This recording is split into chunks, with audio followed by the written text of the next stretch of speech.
ಆಚೆಗೆ ಬರೋಕ್ಕೆ ಭಯ ಆಯ್ತೈತೆ. ಯಾಕಂದರೆ ಅವ್ರು ನೋಡಿದ್ರೆ ನಮ್ಮದೇ ವಿಡಿಯೋ ಕಂಪ್ಲೇಂಟ್ ಕೊಟ್ಟಿದ್ದೀವಿ. ಅಲ್ಲಿ ನೋಡಿದ್ರೆ ಅವನು ಚಾಕ್ ಇಟ್ಕೊಂಡಿದ್ದಾನೆ ಏನೋ ಗೊತ್ತಿಲ್ಲ, ಹೋಗ್ತಾರೆ. ಈಗ ನಾವೇನಾದ್ರು ಸಡನ್ನಾಗಿ ಬಂದು ನಮ್ಮ ಮೇಲೆ ಅಟ್ಯಾಕ್ ಆಗ್ಬೋದು. ಆಮೇಲೆ ಮಕ್ಕಳು ಇರ್ತಾರೆ, ಹೆಣ್ಮಕ್ಳು ಇರ್ತಾರೆ. ಆಮೇಲೆ ಇಲ್ಲೆಲ್ಲ ನೈಟು ಇಲ್ಲಿ ಫೀಲ್ಡಲ್ಲಿ ಎಣ್ಣೆ ಕೂಗಾಡೋದು ಅದನ್ನು ಮಾಡ್ತಾರೆ.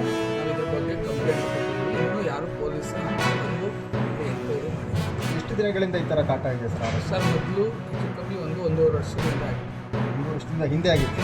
ಅಲ್ಲ, ನಡೀತಾ ಇತ್ತು ಮಧ್ಯೆ ಕಂಟಿನ್ಯೂಸ್. ಅದನ್ನು ನಾವು ಚೆಕ್ ಮಾಡೋಕ್ಕೆ ಏನು ಮಾಡೋದು, ಕ್ಯಾಮ್ರಾ ಹಾಕ್ಸಿ 3 ತಿಂಗಳಾದಮೇಲೆ ಕಳ್ತಾನೆ.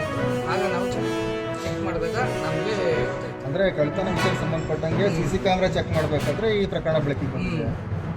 ಫಸ್ಟು 1 ವರ್ಷದಿಂದ ನಡೀತಿತ್ತು. ಅದು ಕಂಡಿಡಿಯೋಕ್ಕೆ ಕ್ಯಾಮ್ರಾ ಹಾಕ್ಸೋದು. ಅಂದರೆ ಬಟ್ಟೆ ಕದಿಯೋದನ್ನ ಕಂಡಿಡಿಯೋದಕ್ಕೋಸ್ಕರನೇ ಹಾಕಿದ್ರು. ಬಟ್ಟೆ ಮೊದಲೊಂದ್ಸಲ ಮೋಟ್ರ್ ಹೋಗಿತ್ತು, ಆಮೇಲೆ ಇಲ್ಲ. ಅಂದರೆ ಅತಿ ಹೆಚ್ಚು ಹೆಣ್ಣು ಮಕ್ಕಳ ಬಟ್ಟೆ ಹೊರಗಡೆ ನಮ್ಮದು ಪ್ಯಾಂಟು ಶರ್ಟು ಇರ್ತದೆ, ಅದು ಮುಟ್ಟಲ್ಲ. ಹೆಣ್ಮಕ್ಳ ಬಟ್ಟೆ ಅವ್ರದ್ದು ಏನೇನು ವಸ್ತ್ರಗಳಿರ್ತದೆ ಅದು ಮಾತ್ರ ಆಗುತ್ತೆ. ಈಗ ತಾವು ಕೂಡ CC ಕ್ಯಾಮ್ರಾ ಕ್ಯಾಪ್ಚರ್ ಆಗಿದ್ದೀರಾ, ನೋಡಿದ್ದೀರಾ?